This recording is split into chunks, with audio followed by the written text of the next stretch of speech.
Thanks very much for the invitation to come and speak today. This all started when I was a student of architectural conservation back in the early 1990s, and one of the parts of that was we got to shadow listing inspectors and other parts of the Inspectorate of Historic Scotland, as it was called at the time, and it became apparent in that reviewing this building there was maybe a lack of a wider understanding of baths buildings across Scotland.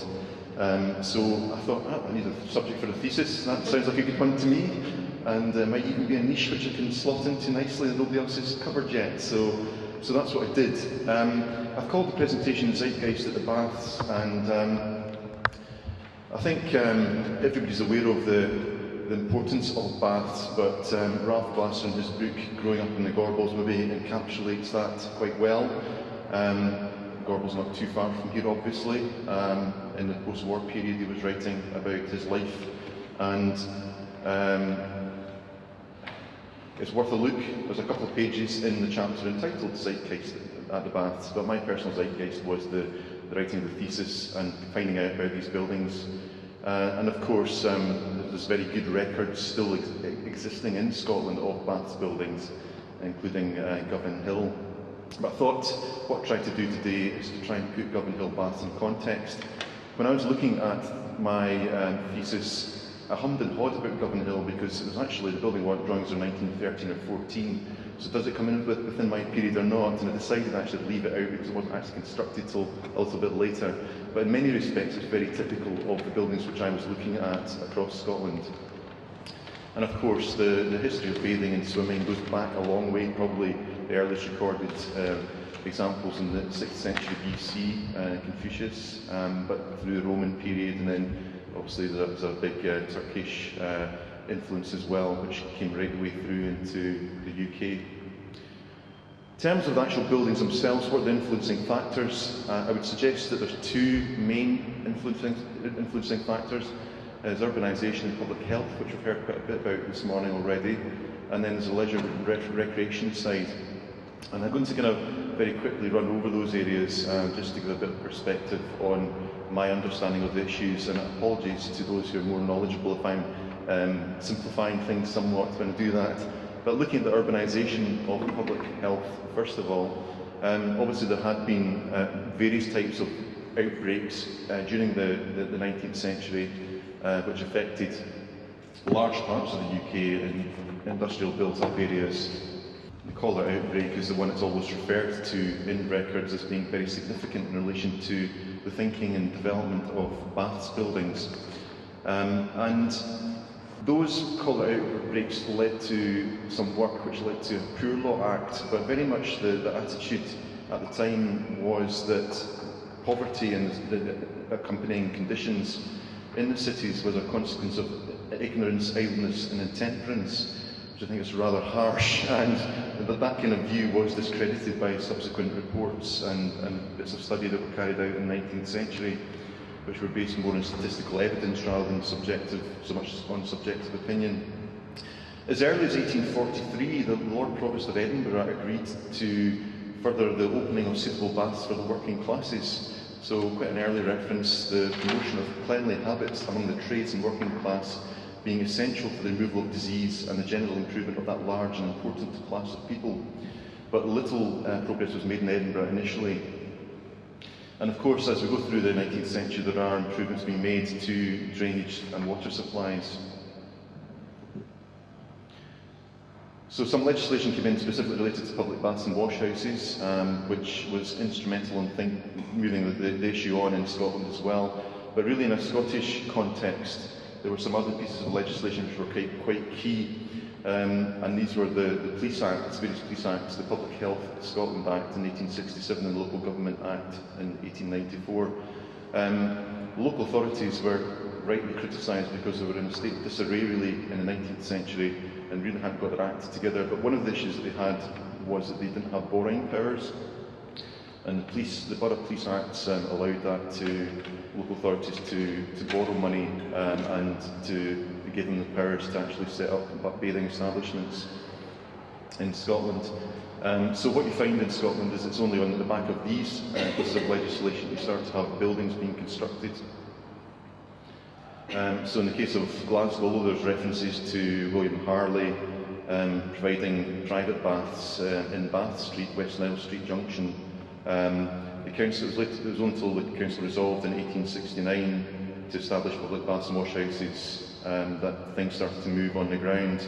And by 1923, in one of the reports from the City Council, there were 22 establishments in the city that included swimming baths.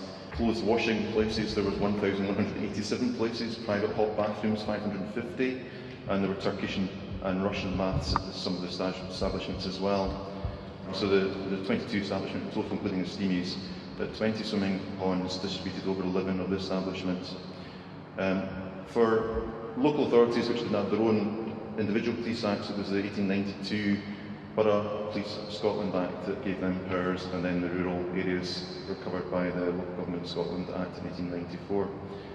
So housing improvement was also taking place towards the end of the 19th century, and baths were starting to be integrated into properties and model housing, but you'll see Agnes Campbell in her seminal work in the early part of the 20th century recorded that baths were not really being used for purposes, and I guess old habits die hard, and folk were still keen to have a bath in front of the fire, and actually it was expensive to heat up the water for a bath as well. So folk continued very often the way they always had done, really well into the 20th century. This was interesting. In the 1970s, there was a suggested closure of the Infirmary Street baths, and they did a survey of the living conditions in the vicinity at that time. And it was discovered that 40% of property, even in the 1970s, in the parish had no proper bath. So really quite late. Baths also, it was a matter of civic pride. I mentioned that local authorities were trying to regain credibility. They were also trying to overcome issues of poor sanitation. There was an element of people power as well. There was a petition of 1,800 men in Dundee in the mid-19th century for washing facilities, and there was some rioting related to earlier outbreaks of disease as well. So there was an element of public pressure there as well. And William Wilson's been mentioned already today, of Arlington and then the Western Baths Club, and he was actually a councillor who argued for municipal baths to be provided in Glasgow. There was also baths being built south of the border, and if you were in a small rural area, there were baths being built in the city, so there was this kind of compare and contrast exercise going on, and folk were aspiring to provide the facilities that other authorities were. And it certainly was the case that opening of a baths building was a big public event, recorded extensively in the local press. This is the opening of Whitevale Baths, where, as you can see, you're making very good use of this space here by actually using the pond hall itself. There's actually drawings in the building warrant, drawings showing how to stage out a pond hall area for other uses, and also for this event here. So that's the kind of public health angle very fleetingly. Then looking at leisure and recreation side of things, of course we have the development of spa retreats, holiday resorts, and to a certain extent development and codification of swimming as the 19th century progressed. And of course everybody refers to Richard Russell's treatise of 1760 related to the virtues of mineral wells and bathing and swimming, and sea swimming. And there were a number of similar papers produced at the time. Water was the cure of all evils, including in some disease of the glands, scurvy, jaundice, leprosy, consumption.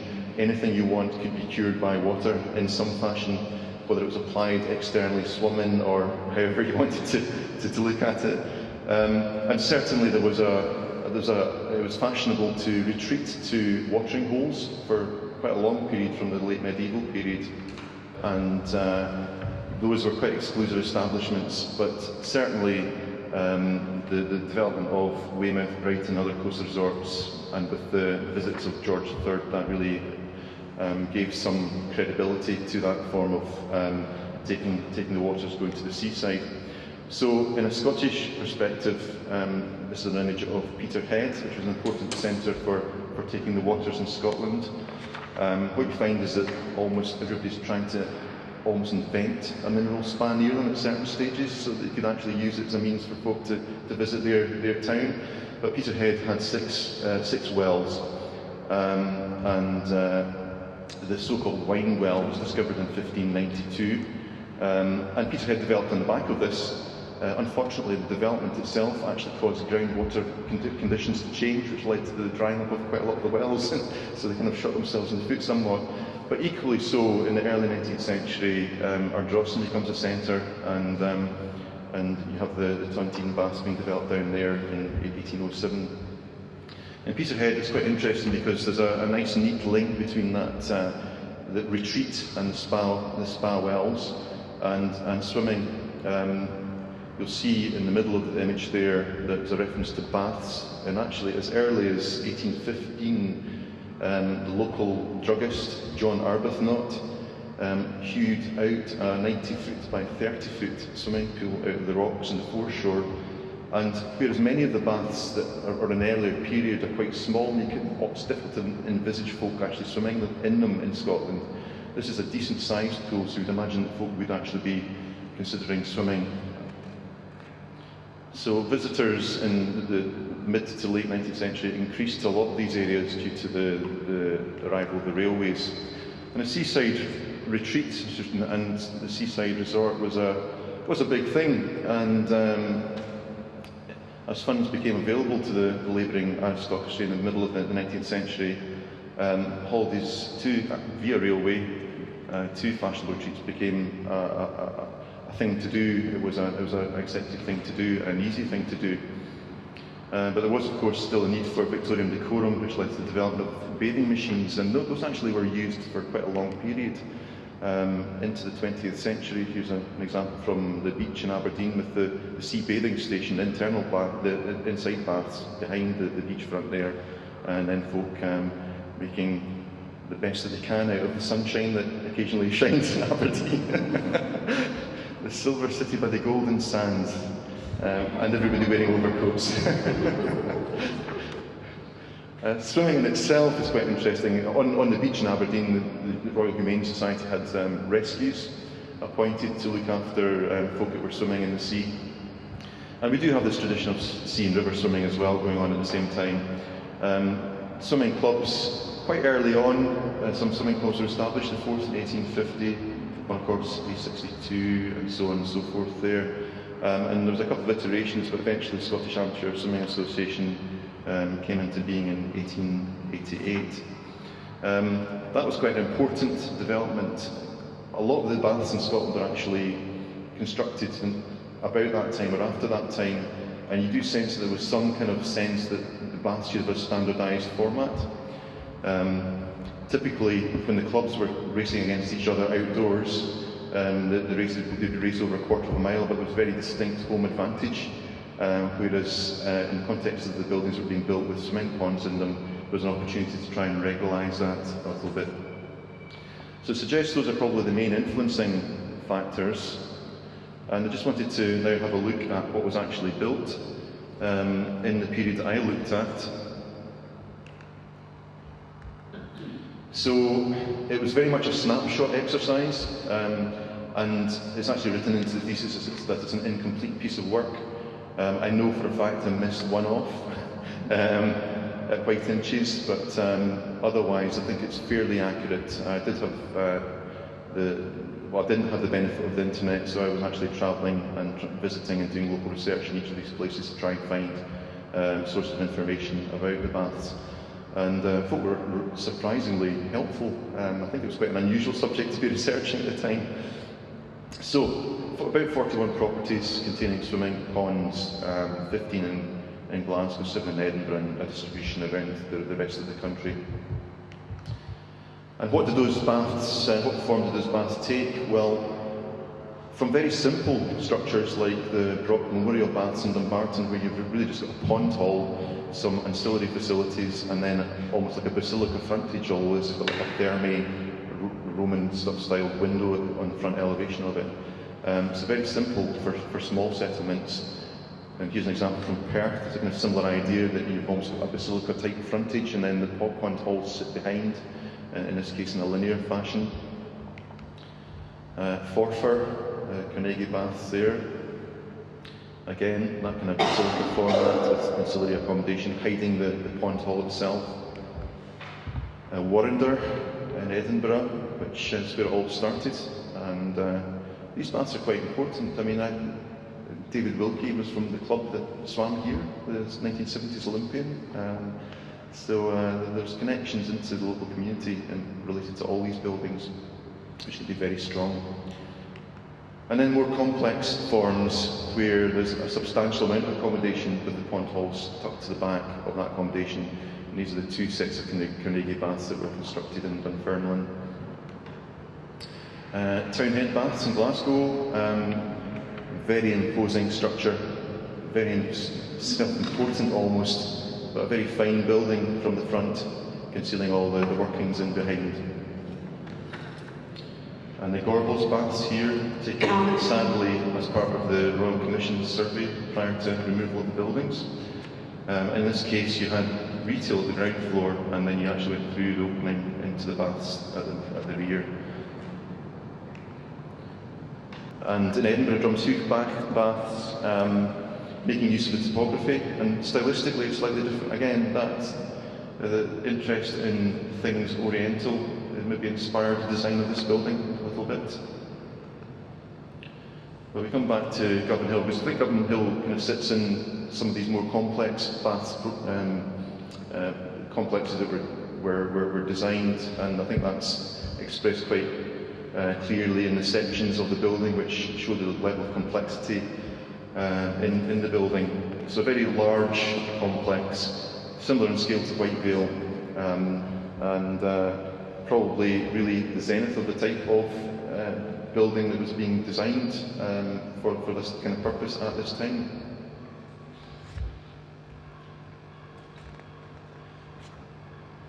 In terms of the quality of the buildings, they do range from quite utilitarian through to some which are quite opulent. And these are the baths in Alloa with very natty, stripy horizontal tiling throughout the building, and some very nice ironwork as well. You'll see the carved dragon heads as well on some of the mock hammer beams on the roof structure.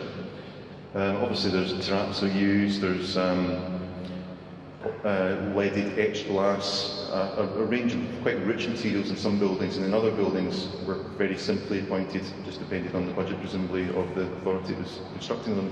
So coming on to the pond halls themselves, it's interesting, they are often referred to as being pond halls, because if you think about it, this is like a first generation of an outside activity taken inside, so that kind of connection with nature. And in some of the early schemes, some of the early buildings which were designed, you very much get that sense that there's a darkness to the interior, and sometimes there's foliage actually introduced into the building deliberately, rather than in other ways. But that kind of naturalistic theme, certainly in some of the early baths, can be seen in some of the buildings in Scotland. So pond halls. Can you say what they were? Yes, sorry. So what you ones here, obviously, the top right is Glen Ogle, bottom left is Portobello, and bottom right is Warrender Baths. So, like many things in the 19th century, the class system kicks in and sexual segregation kicks in. So this is the plans of the building here, and it's typical of other plan forms where you have first class, second class, third class baths, or sometimes men's, women's, boys. You essentially knew your place.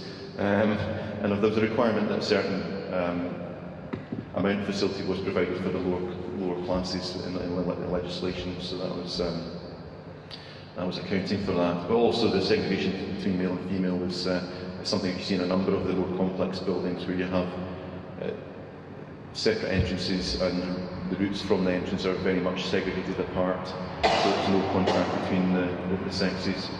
And that's not untypical, obviously, of what's happening in the 19th century, but interesting nonetheless. I think 3 baths is actually quite good going. I think that's as many baths as I've found in any establishment in Scotland. In terms of actual roof construction, there's a range of different roof constructions used, all just with the hand sketches, but this was 1991. And these crop up quite often across Scotland. Again, they range from fairly industrial type roof structures to things which are more elaborate and more akin to medieval halls in some cases. But there are some more unusual ones as well. And this is the Nairn Baths, which were opened in 1873. And who said that leisure pools were a new idea? Because this is pretty much the same as Inverness leisure pools in terms of the structure and the way it's laid out. It's really fascinating to see how things really haven't changed much in some ways. In terms of inside the pools, obviously you're getting terrazzo flooring used a lot, sometimes concrete flooring, you get tiles, glazed bricks used, you've got brass rails, you have spittoons, and I was doing a talk a few years ago, and somebody was telling me that, of course, at that period, gentlemen would be chewing tobacco and spitting it into the spittoons while they were swimming, and that later on became part of the circulation system in a lot of pools. But an interesting thought. Obviously, you've got the changing boxes around the side of the pool, as you have here. And swimming, of course, and the baths buildings themselves were intended to deal with some of the public health issues, but they had their own health issues themselves. And this is again Agnes Campbell reporting the dirt and mud from the outside. In fact, actually, the water itself, there was sometimes clay suspension in the water, which they then all settled as the week went on, and various other things which you had to be careful about in the context of the early baths, bearing in mind that any form of treatment was very limited. You had slipper baths, of course, within the bath buildings, and this is Whitevale's opening catalogue showing the slipper baths. I mentioned about Turkish and Russian baths earlier. Those were incorporated into some of the larger complexes, and typically they would have elements based on Turkish baths, like sort of or Roman baths like frigidarium, sudatorium, tepidarium and caldarium, and varying degrees of temperature rooms whereby you could get your body purified. And this is back to Warrender baths. This is the Turkish baths in there. On the right-hand slide there is the table which folk would lie on and get scraped with a strigil once they were all heated up to remove all the surface impurities. It almost looks like some kind of interrogation bench, to be honest, but I'm sure it did the trick. And there's some quite interesting survivals as well. There's an actual Turkish bath. We actually go down into the bath at Portobello. The left-hand slide's as refurbished, the right-hand slide with the images I took back in the early 1990s. And of course, if the buildings were being built, they tried to incorporate other things which were good for the health and benefit of man, and gymnasia were introduced into buildings. In some cases you have the hanging trapezes and rings and things like you have at Arlington and in the Western, and they were introduced elsewhere as well, but sometimes they've been removed because there are some accounts of folk having really nasty accidents swinging on those things. So this again is back to Warrender, but you would actually have areas devoted to gymnasia as well within the buildings. And in some cases, if you didn't have a local library, you'd have a reading room built in, and Whitevale was, this example here had a reading room built in as well, so it was very much a multifunctional space, a community facility, a community hub at the time these were being built. And then, of course, you can't forget the public washhouse. Of course, the entrance was usually at the back. There are two reasons for that, possibly. One is to keep it out of the way from the kind of the fine architecture of the front of the building, but also it was quite close usually to where the boilers and the kind of mechanics of the swimming baths were, so it's quite handy that we were in that kind of location. Another quote from Ralph Glasser, talking about the Gorbals baths. And Whitevale again, great images of Whitevale actually in the City Archives in Glasgow. So the stalls, the steenies, and here's Springburn actually. You see the range on the left-hand side of the slide there of the actual stalls. And this is a cross-section from the Springburn building work drawings of the stalls. It's really quite interesting just to see how it worked, because you have these circles at the bottom and middle, which are the, if you like, the radiator pipes running through the void, which all the drying horses then slotted into on wheels from the side, and then you've also got the sink in the water there as well. So quite nice detailing of the Greek heat maps on the top as well, on those ones. A more typical example that way. And of course, you would have thought 30 years, Steenie's, the drama's been going now as well. So very much part of the culture and life of local areas, the Steenie. And I mentioned about the boilers and things at the back, the workings, the gubbins that actually make the thing work. I think we need to remember that this is a processing exercise for large volumes of water in a way that really hadn't been done before in terms of heating, filtration, and trying to circulate water around a building. So there's very much there was a whole industry and folks taking views on what the best ways of developing these types of buildings were and how to design systems. But here is the chimney, which is typically what you'd find. This is chimney at Alloa, and the boilers there as well. Another Scottish manufacturers benefit from the boilers. And then just coming back to the kind of social and cultural thing, we talked about segregation. Obviously, into the 20th century, things started to change a little bit, and women were accepted into, and probably that is the way of putting it as well, accepted into joint swimming sessions in the early part of the 20th century, increasingly, provided we were accompanied by a man. And if you were a man coming, you can come as a male on your own, you have to have a female with you if you're going to a mixed bathing session. But increasingly mixed bathing came in, and the right-hand slide is just kind of showing it was quite a change of attitude towards the role of women. This is 4x100 metres 1912 Olympic relay winning team. The second from the right is actually the grandmother of a friend of mine. So swimming and using facilities like this was becoming more acceptable for both sexes. So what are the problems? Well, when I had a look at these buildings back in the early 90s, there's probably about 8 or 10 had been closed down in the 70s, 80s. And there's still an issue with them. This is Whitevale again, and there's three, in addition to this property, there's 3 others on the buildings that were registered. Well, thankfully things are moving on this one, but Whitevale has deteriorated significantly since I was there in the early 90s. I think it only now gets occasional use for filming for various dramas that are on the telly. Unfortunately, this has happened quite a lot. There was a mention of water polo earlier on, and the Story Street Baths in Paisley was actually the first place that a formulated version of water polo was played. But they're making great play of the fact they're going to keep the stone. The rest of the building, unfortunately, is gone. There's other articles saying how hard it was to take down the building because it was so well built, this particular property. But this building started to struggle. It actually borrows heat from the Coates dyeing works next door. And that has happened on a couple of occasions, that it's been a building has been reliant on another building for a source of power. In the 90s in Edinburgh, they started to have a look at their baths, and I was very pleased to see them starting to bring some of them back into use. This is Dalry Baths, which they stripped out quite a lot of the interior fittings, the original fittings, but they have actually brought it back into use and use it. It's still in use at the moment, so it's Portobello Baths, which originally looked like that had been done to it, presumably to save energy at some stage.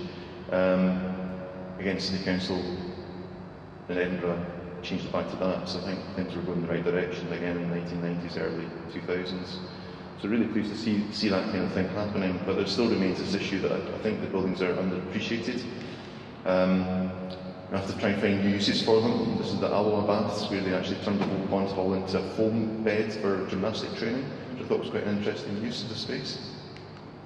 Obviously we have the Infirmary Street Baths, which I used to swim in. Sadly this is now turned into, well, in some ways it is sad that it's turned into a tapestry centre. It's good that it's got a new use, but I think we've got to be really creative in the use of buildings of this type, because there's an awful lot of buildings, church buildings, buildings with volumes of this scale out there that are needing new uses.